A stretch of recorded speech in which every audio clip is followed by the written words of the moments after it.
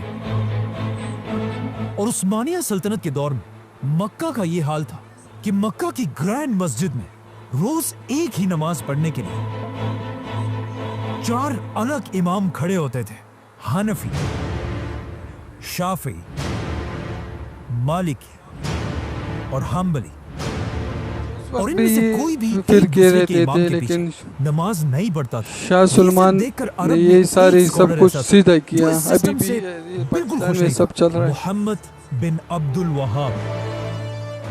लेकिन जैसे ही वो इस सब के खिलाफ आवाज उठाने लगे, लोगों ने उन्हें अपने ही शहर से निकाल दिया। अब मोहम्मद बिन अब्दुल वहाब के पास इल्म तो था, लेकिन अपने ख्यालात ज्यादा लोगों तक पहुंचाने के लिए उन्हें ताकत की जरूरत थी। और ये ताकत उन्हें तब मिली जब उन्होंने दुनिया के पहले सऊदी बादशाह के साथ दोस्ती का हाथ मिलाया, जिसके बाद सऊदी और वहाबी खानदान ने मिलकर अरब के इलाके नजद में एक मजबूत हुकूमत बनाई। अब सऊदी खानदान की एक मजबूत हुकूमत तो बन चुकी थी, लेकिन फिर भी उनकी उस्मानिया खिलाफत के सामने कोई औकात नहीं थी।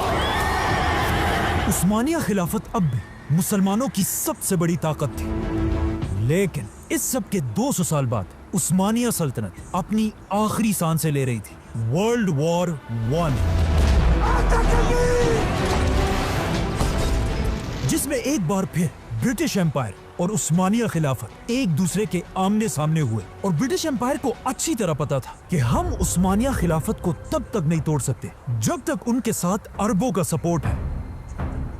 तो ऑफ कोर्स ब्रिटिश एम्पायर ने अपना फुल जोर लगाया कि किसी तरह अरब के लोग उस्मानिया सल्तनत के खिलाफ बगावत कर दें, लेकिन ये कोई आसान काम नहीं था। ब्रिटिश एम्पायर को इस काम के लिए एक अंग्रेज बहुत ही तो ऐसे चलते रहते अरब चलते लीडर की रहते हैं, जरूरत थी। इससे तो ये कामयाब और होते हैं, आखिर वैसे बहुत तो ढूंढने मुसलमान के को बाद हराना। अंग्रेजों को ये लीडर मिल गया, मक्का का शरीफ हुसैन, जो कोई आम इंसान नहीं था बल्कि उसका ताल्लुक रसूलुल्लाह सल्लल्लाहु अलैहि वसल्लम के खानदान से था और वो खुद भी एक बहुत बड़ा स्कॉलर था।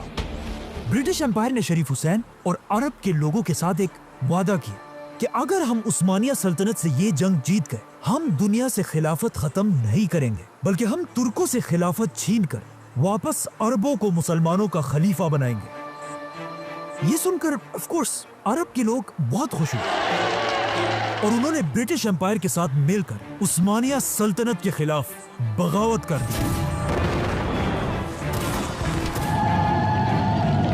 और आखिर अरबों की ही इस बगावत की वजह से खिलाफत उस्मानिया, जो पहले इतने बड़े इलाके पर फैली हुई थी, अब सिर्फ इतनी सी रह गई। तो अब वेट, मिशन तो पूरा हो चुका था, मतलब ब्रिटिश एम्पायर को अब खिलाफत शरीफ हुसैन को दे देनी चाहिए थी, लेकिन ब्रिटिश एम्पायर ने कहा नहीं और उन्होंने शरीफ हुसैन के सामने एक बहुत ही खतरनाक शर्त रखी कि हम तुम्हें मुसलमानों का खलीफा तो बना देंगे, लेकिन तुम्हें फलस्तीन को यहूदियों के हवाले करना होगा। लेकिन फलस्तीन को बेचने की अंग्रेजों की इस ऑफर को शरीफ हुसैन ने हार दिया। ब्रिटिश एम्पायर को यह देखकर शरीफ हुसैन पर बहुत गुस्सा है कि हमारे इस पपेट की इतनी हिम्मत कि वो हमें आंखें दिखाए। लेकिन शरीफ हुसैन ने फलस्तीन यहूदियों के हवाले नहीं किया। यह देखकर ब्रिटिश एम्पायर ने अपना सारा सपोर्ट शरीफ हुसैन से हटा दिया, जिसके बाद एक ऐसी अजीब सिचुएशन बनी कि पूरी दुनिया में अरबों का कोई भी बड़ा लीडर नहीं था। और ये सब देखकर इस मौके का सबसे बड़ा फायदा एक जवान अरब लीडर ने उठाया, सऊद खानदान का किंग अब्दुल अजीज। अब अब्दुल अजीज शरीफ हुसैन से बिल्कुल ऑपोजिट था। उसे कोई परवाह नहीं थी कि अगर दुनिया से खिलाफत खत्म होती है तो होने दो, अगर फलस्तीन यहूदियों को मिलता है तो मिलने दो। उसे सिर्फ अरब का बादशाह बनना था और अंग्रेजों को भी बिल्कुल ऐसे ही एक सेल्फिश मुसलमान लीडर की जरूरत थी जो सिर्फ अपना सोचे और बाकी मुसलमानों की उसे कोई परवाह ना हो। इसीलिए शरीफ हुसैन से अपना सपोर्ट हटाने के बाद अंग्रेजों ने अपनी पूरी ताकत के साथ अब्दुल अजीज को सपोर्ट किया, जिसके बाद अब्दुल अजीज अपनी फौज के साथ तेजी से मक्का और मदीना फतह करने के लिए रियाद से रवाना हुआ। एंड ऑफ कोर्स अंग्रेजों की मदद से अब्दुल अजीज ने आसानी से पूरा हिजाज फतह कर लिया और अब्दुल अजीज की ताकत को देखकर मक्का के सारे उलमा ने काबा के सामने उसके हाथ पर बैठ की। मक्का और मदीना को फतह करने के बाद अब्दुल अजीज की बादशाहत इस सारे इलाके पर फैल गई और इस तरह दुनिया में एक नई रियासत बनी, the kingdom of Saudi Arabia.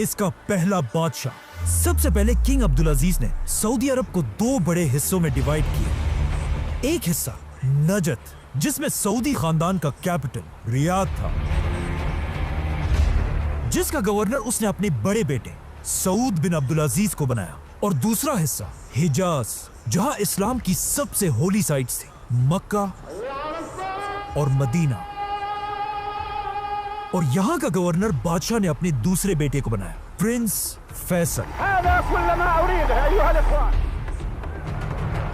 अब जैसे ही सऊदी अरब एक स्टेट बना, सऊदी के बिल्कुल पास ही एक मुल्क बहरीन में अरब का सबसे पहला ऑयल का कुआं डिस्कवर हुआ। ये देखकर अब्दुल अजीज ने भी अपने अंग्रेज दोस्तों के साथ मिलकर सऊदी अरब में तेल ढूंढना शुरू किया, लेकिन अगले 6 साल तक ढूंढने के बाद भी उन्हें ऑयल का एक कतरा भी नहीं मिला। इन्हीं अंग्रेज साइंटिस्ट ने बाद में अपनी किताब में लिखा है कि एक दिन अरब के डेजर्ट से एक गरीब आदमी उनके पास आया और हमें हाथ से पकड़कर सऊदी अरब के इलाके दमाम की तरफ लेकर गए और हमें कहा यहाँ पर ढूंढो, वो तुम्हें यहीं पर मिलेगी। जो चीज तुम्हें चाहिए वो तुम्हें यहाँ मिलेगी। और इस तरह सऊदी अरब ने दुनिया की सबसे बड़ी ऑयल की डिस्कवरी हुई। the world's largest supplier of oil. Now जैसे ही सऊदी में ऑयल की डिस्कवरी हुई, अब्दुल अजीज की किस्मत इतनी अच्छी थी कि उसके सिर्फ 1 साल बाद दुनिया की सबसे बड़ी जंग शुरू हुई, वर्ल्ड वॉर 2।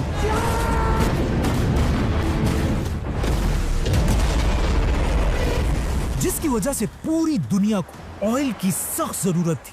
ये देखकर किंग अब्दुल अजीज पूरी दुनिया को सऊदी का तेल बेचने लगा, जिसकी वजह से सऊदी अरब की इकोनॉमी 2000 टाइम्स बढ़ गई और अब्दुल अजीज एक गरीब बादशाह से अब दुनिया का सबसे ताकतवर बादशाह बना।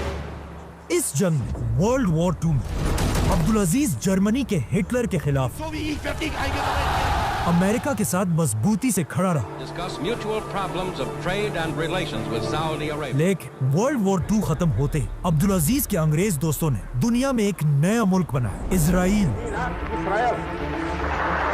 जैसे इजराइल के लीडर ने इजराइल की आजादी का ऐलान किया, उसके सिर्फ 1 दिन बाद ऑलमोस्ट बहुत सारे अरब मुल्कों ने मिलकर इजराइल पर हमला कर दिया। अब जब सारे अरब इजराइल के खिलाफ लड़ रहे थे, दुनिया का सबसे बड़ा अरब बादशाह अब्दुल अजीज चुप करके बैठा हुआ था। अब्दुल अजीज के पास पैसा तो बहुत था और बहुत बड़ी फौज भी थी, लेकिन फलस्तीन को बचाने के लिए अब्दुल अजीज ने कोई भी कदम नहीं उठाया और सिर्फ 800 सऊदी वॉलंटियर्स ने जाकर इजराइल के खिलाफ जंग लड़ी। लेकिन पूरे सऊदी खानदान में सिर्फ एक ही शख्स ऐसा था जिसने फलस्तीन के लिए आवाज उठाई, अब्दुल अजीज का बेटा प्रिंस फैसल, जिसने यूएन में खड़े होकर कहा कि हम इजराइल को नहीं मानते। अब इजराइल तो आजाद होगी, लेकिन इसके कुछ ही सालों बाद किंग अब्दुल अजीज अपनी आखिरी सांसें ले रहा था। मरने से पहले अब्दुल अजीज ने अपने दोस्तों से कहा कि काश मेरे बाद सऊदी अरब का बादशाह सऊद नहीं बल्कि फैसल होता, और साथ ये भी कहा कि काश मेरे फैसल जैसे 3 और बेटे होते। लेकिन फिर भी अपने आखिरी वक्त में अब्दुल अजीज ने फैसल को अपने पास दलेर था किंग फैसल जो था, और उससे 7 बार कसम ली कि तुम अपने भाई सऊद के साथ वफादार रहोगे। जिसके बाद अब्दुल अजीज के मरते ही उसका बड़ा बेटा सऊद सऊदी अरब का बादशाह बना। लेकिन आखिर क्यों अब्दुल अजीज सऊद की जगह अपने बाद फैसल को बादशाह बनाना चाहता था? क्योंकि उसे पता था कि उसका बड़ा बेटा सऊद एक बहुत ही अय्याश आदमी है। सऊद की 4 बीवियां और उसके हरम में 100 से ज्यादा लौंडियां थी, और सऊद के टोटल 115 बच्चे थे, और उसकी ये सारी फैमिली उसके 24 लग्जरी पैलेसेस में रहती थी। और सऊद की शराब पीने की आदत का सबको पता था। सऊद ने बादशाह बनते ही सऊदी अरब का सारा खजाना अपने खानदान पर लुटाना शुरू किया। सऊद ने ऐलान किया कि आज के बाद हर शहजादे को खजाने से करोड़ों रुपए दिए जाएंगे। और सिर्फ यही नहीं, सऊद ने कर्जे ले लेकर सारे रॉयल शहजादों के लिए $1 बिलियन के पैलेसेस बनाने का हुक्म दिया, जिससे सऊदी अरब पर कर्जा डबल नहीं बल्कि ट्रिपल से भी बढ़ गया। अब जब सऊदी अरब का सारा पैसा अपनी अय्याशियों पर उड़ा रहा था, उसके खानदान में सिर्फ एक शख्स ऐसा था जो उसे बार बार इस सब से रोक रहा था, सऊद का भाई शाह फैसल। लेकिन सऊद ने शाह फैसल की बातें नहीं मानी, क्योंकि उसे पता था कि हम जितना भी कर्जा लें हमें कोई फर्क नहीं पड़ता। लेकिन ये उसकी बहुत बड़ी गलत फहमी थी, क्योंकि बहुत जल्द सऊद का सारा गुरूर टूटने वाला था। अब तक दुनिया में ऑयल सिर्फ सऊदी और कुछ ही बाकी कंट्रीज में था, लेकिन आहिस्ता आहिस्ता दुनिया के बाकी इलाकों में भी ऑयल डिस्कवर होना शुरू हुई, जिससे दुनिया में ऑयल की सप्लाई तेजी से बढ़ने लगी। अब जब ऑयल की सप्लाई पूरी दुनिया में बहुत ही ज्यादा बढ़ गई, तो ऑफ कोर्स ऑयल की प्राइस नीचे गिरने लगी और सऊदी अरब के खजाने खाली होने लगे।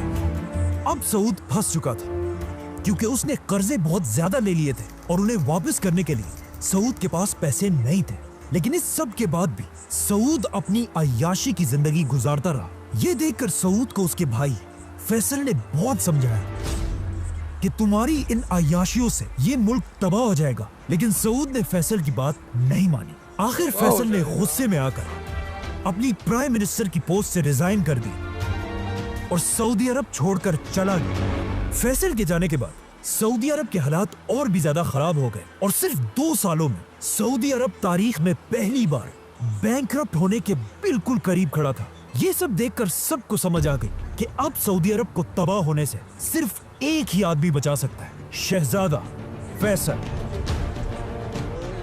ये देखकर सऊदी खानदान और वहाबी खानदान ने मिलकर फैसल के सामने हाथ जोड़े कि आप प्लीज अपने भाई सऊद को हटाकर खुद सऊदी अरब के बादशाह बन जाएं, वरना ये मुल्क तबाह हो जाएगा। अब आप ही हमारी मदद कर सकते। लेकिन फैसल ने कहा नहीं, मैं ऐसा नहीं कर सकता, क्योंकि फैसल को वो दिन याद था जब उसने अपने बाप अब्दुल अजीज के सामने कसम खाई थी कि वो हमेशा सऊद के साथ वफादार रहेगा। इसीलिए फैसल ने कहा कि नहीं, बादशाह सऊद ही रहेगा, मैं उसके अंडर प्राइम मिनिस्टर बनकर सऊदी अरब को बचाने की कोशिश करूंगा। सऊद ने फैसल की ये ऑफर एक्सेप्ट कर ली और सारी ताकत प्राइम मिनिस्टर फैसल के हवाले कर दी।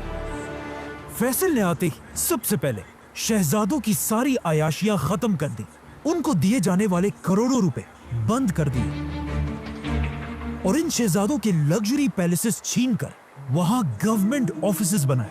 और सबसे बड़ा काम फैसल ने यह किया कि तारीख में पहली बार सऊदी अरब से स्लेवरी खत्म कर दी। शाह फैसल ने अपने खजाने से हर गुलाम के मालिक को $2000 देकर उसे आजाद कर दिया। इस तरह एक ही दिन में हजारों गुलाम आजाद हो गए। और सऊदी की इकोनॉमी ठीक करने के लिए शाह फैसल ने एक ताकतवर आदमी से कर्जा भी लिया, जो उस वक्त सऊदी का सबसे अमीर आदमी था, जिसका नाम था मोहम्मद बिन लादेन।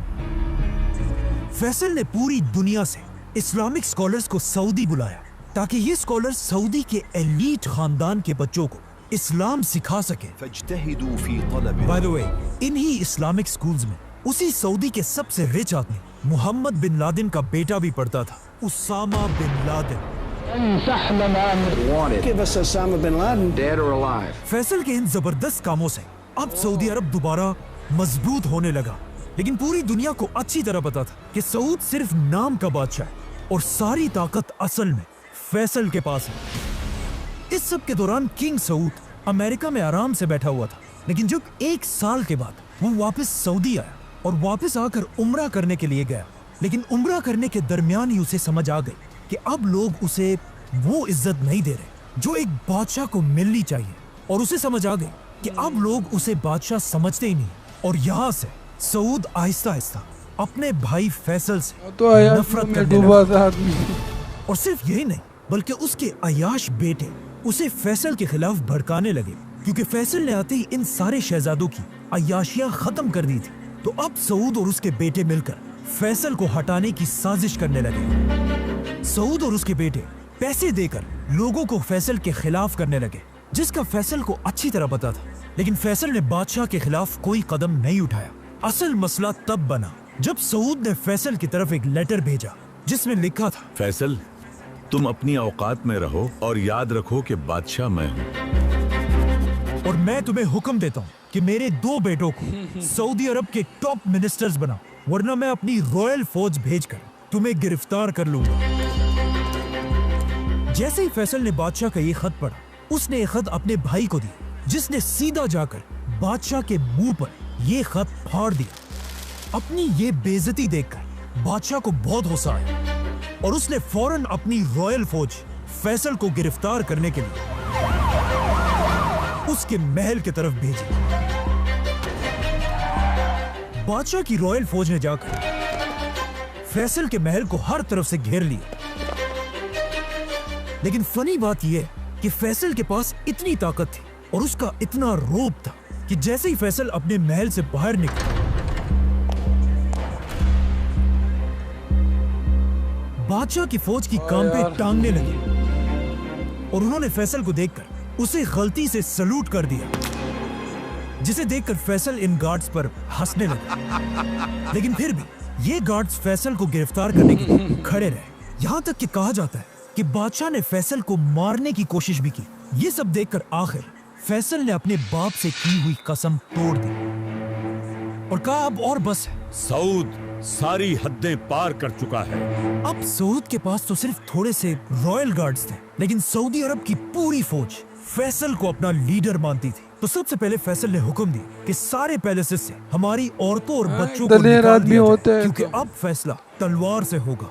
फैसल के एक ही इशारे से पूरी सऊदी फौज तेजी से बादशाह के महल की तरफ बढ़ने लगी और बादशाह के महल को हर तरफ से घेर लिया। अब फैसल और सऊद एक स्टैंड ऑफ में खड़े थे, लेकिन फैसल की फौज बादशाह से बहुत ज्यादा थी, इसीलिए बादशाह अपनी फौज को लेकर पीछे हट गया और हालात इतने बिगड़ चुके थे कि अब इन दोनों भाइयों फैसल और सऊद का फैसला करने के लिए सऊदी अरब का मुफ्ती आजम मक्का से कैपिटल की तरफ आया, जो वहाबी खानदान का लीडर था। सऊद ये देखकर हैरान रह गया कि उसका अपना खानदान और सऊदी अरब के सारे उलमा बादशाह को छोड़कर फैसल के साथ खड़े थे। लेकिन क्यों, आखिर क्यों सब बादशाह को छोड़कर फैसल के साथ खड़े थे? इसकी दो बड़ी रीजन। सही रास्ते पर है ना था ना। बहुत ही ज़हीन और जबरदस्त लीडर था, लेकिन इसकी एक और भी इम्पोर्टेंट वजह थी। इस सब से 200 साल पहले अरब के दो बड़े खानदान सऊद और वहाबी खानदान ने मिलकर पहली सऊदी रियासत बनाई थी और आज तक यही दो खानदान सऊदी अरब के सबसे पावरफुल खानदान थे। और फैसल ऐसा अकेला आदमी था जो इन दोनों खानदानों का शहजादा था, क्योंकि फैसल का बाप अब्दुल अजीज सऊद खानदान से था और उसकी माँ तरफा मोहम्मद बिन अब्दुल वहाब के खानदान से थी। इसीलिए अब दोनों खानदानों ने मिलकर बादशाह सऊद के खिलाफ शहजादे फैसल को सपोर्ट किया। आखिर ये सब देखकर फाइनली सऊद अपने तख्त से हट गया और शहजादा फैसल सऊदी अरब का नया बादशाह बना। King Faisal, a desert warrior. और बादशाह बनते फैसल ने अपनी पहली स्पीच 1964 में और कहा कि ए लोगों, मुझे अपना बादशाह नहीं बल्कि अपना दोस्त और नौकर समझो, क्योंकि तुम्हारा बादशाह मैं नहीं बल्कि इस पूरी कायनात का सिर्फ एक ही बादशाह है और मेरा ये तख्त कोई तख्त नहीं, तख्त भी सिर्फ अल्लाह का ही है। अब फैसल बादशाह तो सऊदी अरब के उलमा के सपोर्ट से बना था, लेकिन बादशाह बनते ही शाह फैसल ने कुछ ऐसे काम किए जिससे उलमा फैसल के खिलाफ होने लगे। फैसल ने बादशाह बनते ही लड़कियों के स्कूल्स, यूनिवर्सिटीज और इवन सऊदी अरब का पहला टीवी चैनल भी खोला, जिसमें मेल एंकर्स तो थे ही, साथ ही एक फीमेल एंकर भी थी। लेकिन सऊदी अरब के उलमा ये सब बर्दाश्त नहीं कर सकते थे। यहाँ तक कि एक दिन एक यूनिवर्सिटी के प्रोफेसर ने सऊदी न्यूज़पेपर में एक आर्टिकल लिखा जो एक बहुत ही सिंपल सी बात थी कि जमीन हमेशा सूरज के गिर्द घूमती है, सूरज जमीन के गिर्द नहीं। ये न्यूज़पेपर पूरे सऊदी अरब में फैल गया, लेकिन जब इस आर्टिकल का सऊदी अरब के बड़े मुफ्ती शेख बिन बाज को पता चला तो उन्होंने ऐलान किया कि ये सब बिल्कुल झूठ है और फिर खुद न्यूज़पेपर में आर्टिकल लिखा कि जमीन सूरज के गिर्द नहीं बल्कि इंटरेस्टिंग कहानी है, मुझे बहुत अच्छी लगी। मैं दूसरी बात देख रहा हूँ। सिर्फ सऊदी में नहीं बल्कि पूरी दुनिया में फैल गया, जिसके बाद पूरी दुनिया में लोग सऊदी अरेबिया और उसके उलमा पर हंसने लगे और इसी के साथ शाह फैसल का भी मजाक उड़ने लगा। जैसे ही फैसल को ये बात पता चली, उसने हुक्म दिया कि जिन न्यूज़पेपर्स में ये बात छपी है उन सारों को जमा करके आग लगा दी जाए, जिससे सऊदी उलमा और भी ज्यादा फैसल के खिलाफ खड़े होने लगे। बाय द वे, इस सब के 20 साल बाद एक सऊदी शहजादा पहली बार स्पेस गया और वहां उसने खुद अपनी आंखों से दुनिया को घूमते हुए देखा और वापस आकर उसने ये बात मुफ्ती आजम को बताई, जिसके बाद शेख बिन बाज ने अपनी गलती एक्सेप्ट की और उस पर सबसे माफी मांगी। इन शॉर्ट, उस जमाने के सऊदी उलमा इतना सख्त थे कि उन्होंने इवन वनीला आइसक्रीम को भी हराम कह दिया था। लेकिन आखिर सऊदी उलमा और फैसल की जंग तब शुरू हुई जब उसने सऊदी का पहला टीवी चैनल बनाया। एंड ऑफ कोर्स सऊदी उलमा तो टीवी को हराम समझते थे, तो वो हर तरफ टीवी के खिलाफ प्रोटेस्ट करने लगे। यहाँ तक कि एक शहजादे ने जाकर फैसल के टीवी स्टेशन पर हमला कर दिया और वहां पुलिस ऑफिसर्स पर फायरिंग करने लगा। इसी फायरिंग के दौरान एक पुलिस ऑफिसर ने अपने आप को बचाने के लिए इस सऊद खानदान के शहजादे को गोली मार दी और वो मर गया, जो एक बहुत ही खतरनाक बात थी। इस शहजादे का बाप सीधा अपने भाई बादशाह फैसल के पास गया और उसे कहा, ये पुलिस वाला मेरे हवाले करो ताकि मैं इसका सर काट दूं। लेकिन फैसल ने कहा, नहीं, पुलिस वाला तो बस अपनी ड्यूटी कर रहा था, गलती तुम्हारे बेटे ने की थी। और जब तक मैं सऊदी का बादशाह हूं, जो भी कानून तोड़ेगा, चाहे वो शहजादा हो या कोई आम आदमी, उसे सजा मिलकर रहेगी। मतलब अब फैसल ने एक आम पुलिस वाले को बचाने के लिए अपने ही खानदान सऊद खानदान के साथ दुश्मनी ली थी। इस शहजादे की मौत को याद रखें, क्योंकि इसी शहजादे की मौत की वजह से आगे जाकर शाह फैसल को भी शहीद किया गया था। ये सब तो सऊदी के अंदर हो रहा था, लेकिन सऊदी अरब के बाहर भी फैसल आहिस्ता आहिस्ता एक इंटरनेशनल लीडर बन रहा है। Her Majesty warmly welcomed the dignified Middle Eastern ruler. क्योंकि जैसे ही फैसल बादशाह बना, उसके कुछ ही अरसे बाद एक बहुत बड़ी जंग शुरू हुई, Pakistan versus India. Why the Indians are so anxious to precipitate this war? जिसमें फैसल ने पाकिस्तान को फुल सपोर्ट किया और पाकिस्तान की फौज की मदद के लिए सस्ता तेल भेजने लगा, जिससे पाकिस्तान और सऊदी एक दूसरे के बहुत ही करीब आने लगे। और सिर्फ यही नहीं, बल्कि पाकिस्तान और इंडिया की जंग के बाद एक और जंग भी हुई, इजराइल और अरबों की जंग। Arab states went to war with the Israelis. अब इजराइल के साथ पहली जंग में फैसल के बाप अब्दुल अजीज ने फलस्तीनियों की कोई मदद नहीं की थी, लेकिन अब जब फैसल सऊदी अरब का बादशाह था, उसने अपनी 20,000 की फौज के साथ फलस्तीन और अरबों की मदद की। लेकिन फैसल की बहुत कोशिश के बाद भी अरब इजराइल से ये जंग हार गए, और इतनी बुरी तरह से हारे कि इस जंग के बाद इजराइल का साइज 3 गुना बढ़ गया। इजराइल से ये जंग बुरी तरह हारने के बाद कहा जाता है फैसल को इतना दुख हुआ कि किसी ने भी इस हार के बाद फैसल को कभी हंसते हुए नहीं देखा। और फैसल हर टाइम सिर्फ एक ही टेंशन में था कि किस तरह अब इजराइल से बदला लिया जाए। इजराइल ने इस जंग में जिन मुसलमान मुल्कों को तबाह किया था, फैसल ने अपने खजाने से उन सारे मुसलमान कंट्रीज को दोबारा अपने पैरों पर खड़ा किया। और यहाँ से फैसल पूरी दुनिया से फाइटर जेट्स, टैंक्स और वॉर शिप्स खरीदने लगा, ताकि सऊदी फौज को ताकतवर बनाकर फैसल इजराइल से बदला ले सके। अब जब फैसल इजराइल से बदला लेने की प्लानिंग कर रहा था, अचानक दुनिया में एक ऐसा वाकया हुआ जिसने पूरी दुनिया को हिला कर रख दिया। एक दिन एक क्रिश्चियन आदमी ने यरूशलेम में मुसलमानों की तीसरी सबसे होली साइट मस्जिद अक्सा को आग लगा दी, जिससे पूरी दुनिया के मुसलमान इजराइल के खिलाफ खड़े हुए। इस क्रिश्चियन ने मस्जिद अक्सा के अंदर सलाउद्दीन अयूबी के मिंबर को आग लगाई थी। ये वो मिंबर था जिसे सलाउद्दीन अयूबी ने 800 साल पहले खुद इस जगह पे रखा था, और अब ये मिंबर जलकर राख हो चुका था। और आहिस्ता आहिस्ता ये आग इतनी बढ़ गई कि मस्जिद अक्सा की छत का एक हिस्सा भी गिर गया। इस सब के बाद जब उस क्रिश्चियन से पूछा गया कि तुमने आखिर ऐसा क्यों किया, तो उसने जवाब दिया कि मैंने ये इसलिए किया कि जीसस क्राइस्ट दुनिया में तभी आएंगे जब मस्जिद अक्सा तबाह हो जाएगी। लेकिन अब इजराइल की हुकूमत की डिठाई देखे कि मस्जिद अक्सा को आग लगाने के बाद भी इजराइल की अदालत ने इस आदमी को कोई सजा नहीं दी, और कहा कि यह आदमी कोई टेररिस्ट नहीं बल्कि एक पागल है। लेकिन अब अगर यही सब किसी मुसलमान ने किया होता, तो पूरी दुनिया ने मिलकर उसे टेररिस्ट कहना। Islam does not deserve to call itself a religion of peace. Islam is not a religion of peace. मतलब हमारा टेररिस्ट टेररिस्ट और तुम्हारा टेररिस्ट पागल। अब जब इस आदमी को कोई सजा नहीं मिली, पूरी दुनिया के मुसलमान हर जगह इजराइल के खिलाफ प्रोटेस्ट करने लगे, और सारे मुसलमान इस वक्त दुनिया में सिर्फ एक ही लीडर की तरफ देख रहे थे, सऊदी अरब के शाह फैसल। तो अब ये सब देखकर फैसल ने पूरी दुनिया के मुसलमान लीडर्स को एक जगह जमा होने का हुक्म दिया, और इसी कॉन्फ्रेंस में एक इस्लामिक ऑर्गेनाइजेशन बनाने का ऐलान हुआ, जिसका नाम था OIC,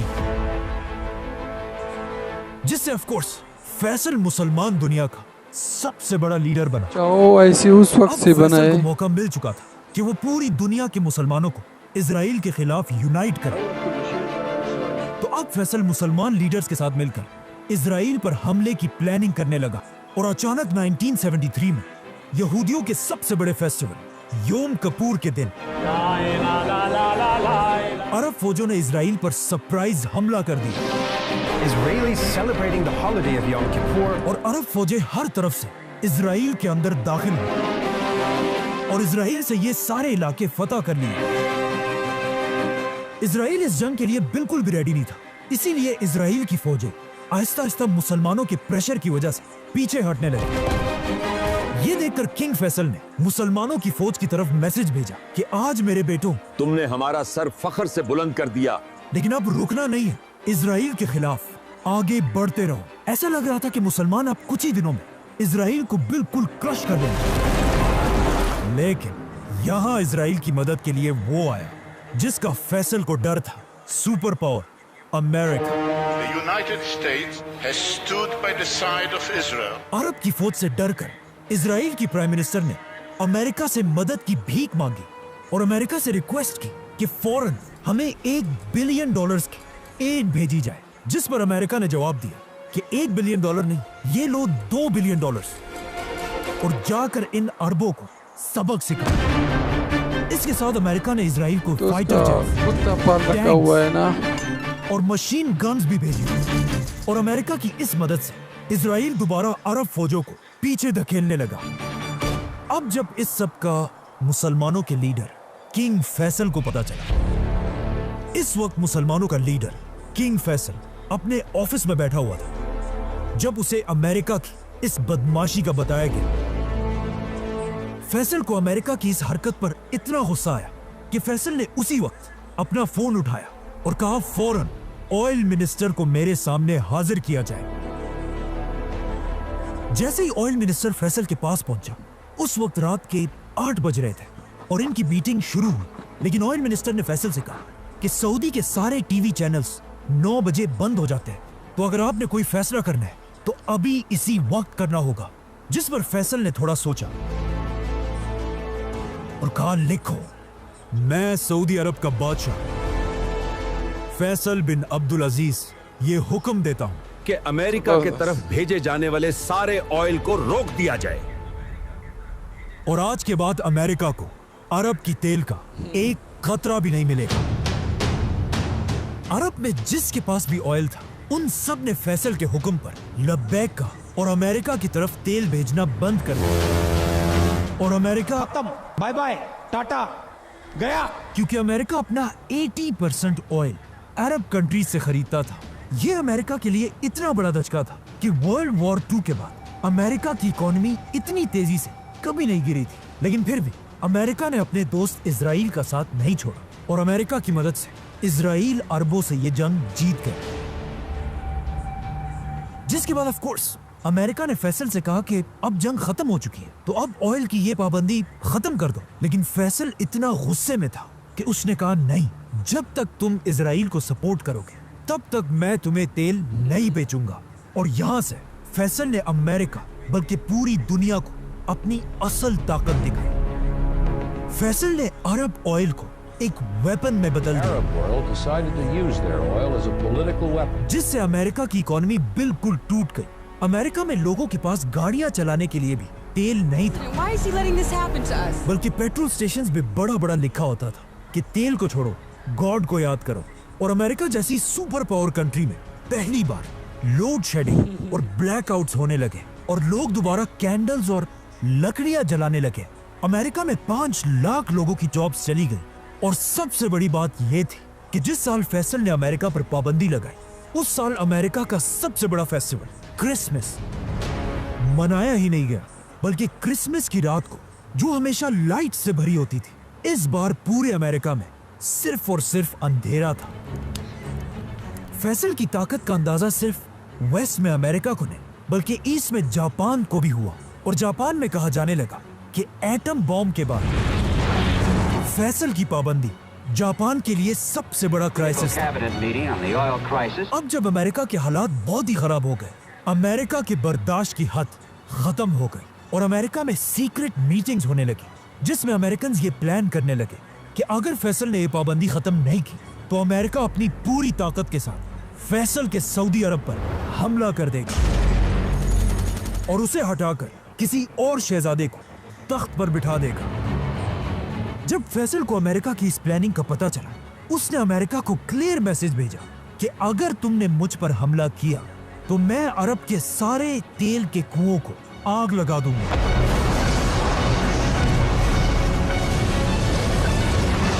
जिससे तुम्हारा अमेरिका तबाह हो जाएगा। यह सुनकर अमेरिका ने फैसल से कहा कि अगर तुम ऐसा करोगे तो तुम्हारा क्या होगा। जिस पर फैसल ने कहा कि हम तो हमेशा से डेजर्ट के गरीब लोग थे, हम पहले भी ऊंटों और खजूरों से गुजारा करते थे और अब भी दोबारा वही करेंगे, लेकिन तुम लोग तेल के बगैर जिंदा भी नहीं रह सकोगे। जिसके बाद फैसल ने अपनी फेमस स्पीच की और कहा, ए लोगों, मैं वो बादशाह नहीं हूँ जो ऑफिस में बैठकर टेलीफोन पर जंग करे, बल्कि जब जंग का वक्त आएगा तुम सब मुझे फौज के फ्रंट पर देखोगे। और मुझे पता है कि हमारे इन खतरनाक फैसलों से ऐसे बादशाह मिले ना वेस्ट और यार ये बेचारे फिर ज्यादा सब हम पर या गुस्सा तो है। जेलों में बंद होते। लेकिन मुझे इस सब की कोई परवाह नहीं। फलस्तीन की आजादी के लिए हम हर हद तक जाएंगे। अगर पूरी अरब दुनिया मिलकर इजराइल को एक्सेप्ट कर ले, तब भी मैं अकेला इजराइल को कभी नहीं मानूंगा। अब पहली बार ऐसा लग रहा था कि उस्मानिया खिलाफत के टूटने के बाद एक बार फिर पूरी दुनिया के मुसलमान यूनाइट हो गए हैं और इनका लीडर है फैसल। मुसलमानों की इसी यूनिटी को इसके कुछ ही अरसे बाद OIC की सबसे बड़ी कॉन्फ्रेंस में देखा गया, जो पाकिस्तान के शहर लाहौर में थी। और मुसलमान दुनिया के सारे बड़े लीडर्स गद्दाफी, भुट्टो, शेख मुजीब, यासिर अरफात सब शामिल थे, जहां पहली बार एक इस्लामिक एटम बॉम्ब की बात की गई। सब दलेर थे। इसी कॉन्फ्रेंस में एक बहुत ही फेमस पिक्चर ली गई, जिसमें सारे बड़े लीडर्स मिलकर एक मस्जिद में बैठे हुए हैं। लेकिन अजीब बात यह है, इस पिक्चर में जितने भी लीडर्स हैं उन सबको एक एक करके आगे जाकर मार दिया गया। जैसे ही फैसल OIC की मीटिंग से वापस आया, फैसल की ताकत इतनी बढ़ चुकी थी कि आखिर अमेरिका ने फैसल के सामने घुटने टेक दिए और अमेरिका ने फैसल के कहने पर इजराइल पर प्रेशर डालना शुरू किया कि वो अरबों के साथ डील कर ले। जिसके बाद अमेरिका, यूरोप, जापान सब मिलकर फैसल के सामने हाथ जोड़कर तेल की भीख मांगने लगे। तो अब जब फैसल की डिमांड्स पूरी हो गई, उसने अमेरिका से पाबंदी हटा दी। लेकिन पाबंदी हटाने के बाद भी तेल की प्राइस नीचे नहीं आई। इसीलिए फैसल के दौर में सऊदी की इकोनॉमी तेजी से बढ़ने लगी। जब फैसल सऊदी अरब का बादशाह बना, तब यहाँ की इकोनॉमी सिर्फ $2 बिलियन थी, लेकिन अब फैसल ने उसे $2 बिलियन से $50 बिलियन तक पहुंचा दिया था। कहा जाता है सऊदी अरब में प्रॉपर्टी की प्राइसेस हर हफ्ते डबल होती रहती थी और सऊदी अरब में कंस्ट्रक्शन इतनी तेजी से हो रही थी कि लोग सीमेंट कश्तियों में नहीं बल्कि हेलीकॉप्टर्स में मंगवा रहे थे। और यहीं से सऊदी अरब के लोग दुनिया के सबसे अमीर लोग बने। अब जब फैसल अपनी ताकत की पीक पर था, कहा जाता है कि ये स्पीच उसकी जिंदगी की आखिरी स्पीच थी। हम किस चीज का इंतजार कर रहे हैं? दुनिया की गैरत जागने का। कहाँ है दुनिया की गैरत? ऐ मेरे भाइयों, मस्जिद अक्सा तुम्हें बुला रही है, तुम्हारी मदद के लिए रो रही है। हम किस चीज से डर रहे हैं? मौत से। इससे ज्यादा अच्छी मौत और क्या हो सकती है? जो अल्लाह के राह में लड़ते हुए आए। और मेरी अल्लाह से दुआ है कि अगर मेरे हाथों से फलस्तीन आजाद नहीं होता तो मुझे इस दुनिया में एक लम्हे के लिए भी जिंदा ना रखे। और ए अल्लाह, मुझे शहादत की मौत दे।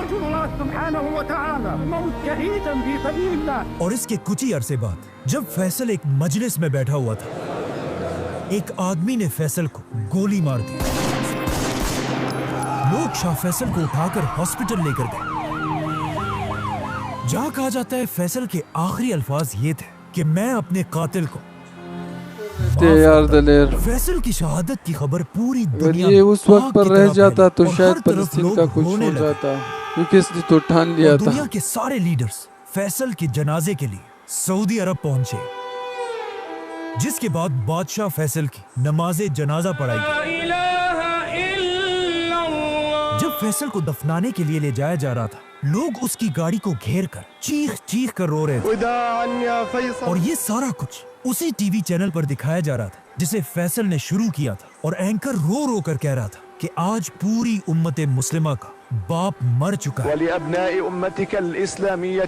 और इस तरह बादशाह फैसल को दफना दिया गया। अब जिस आदमी ने फैसल को मारा था वो कोई और नहीं बल्कि फैसल के अपने भाई का बेटा था। इसीलिए जब वो गन लेकर शाह फैसल की तरफ जा रहा था, किसी ने उसे नहीं रोका क्योंकि वो खुद भी एक शहजादा था।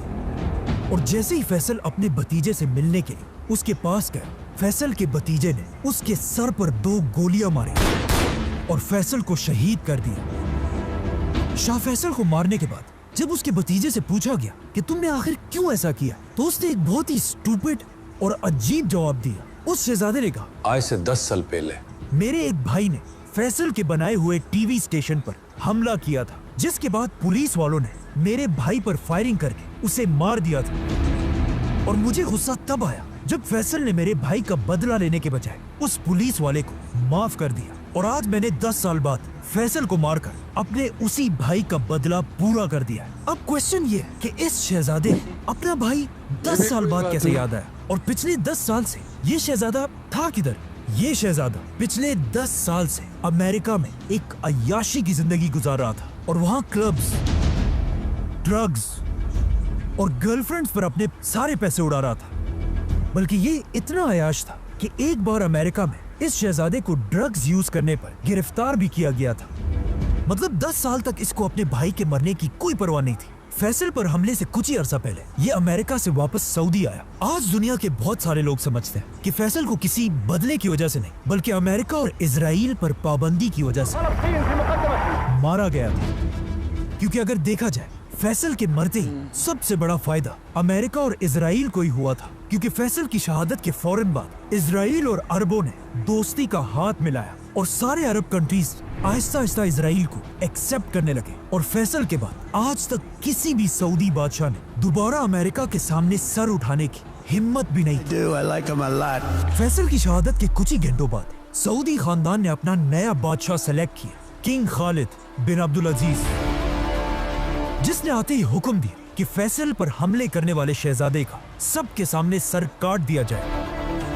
लेकिन नए बादशाह के आते ही मुसलमानों की तारीख का सबसे खतरनाक वाकया पेश आया। सऊदी का तो ये कानून है भाई, जो भी हुआ इस तरह मौत होगा। सब्सक्राइब यार, तो ये काफ़ी इंटरेस्टिंग थी वीडियो और मुझे बहुत अच्छी लगी। लॉन्ग थी थोड़ी, लेकिन हमने कहा कि इस पर रिएक्शन देंगे। और शाह फैसल की लाइफ के बारे में काफ़ी मालूमात हमें मिल गई। तो मिलते हैं नेक्स्ट वीडियो में और अपना ख्याल रखिए। अल्लाह हाफिज़।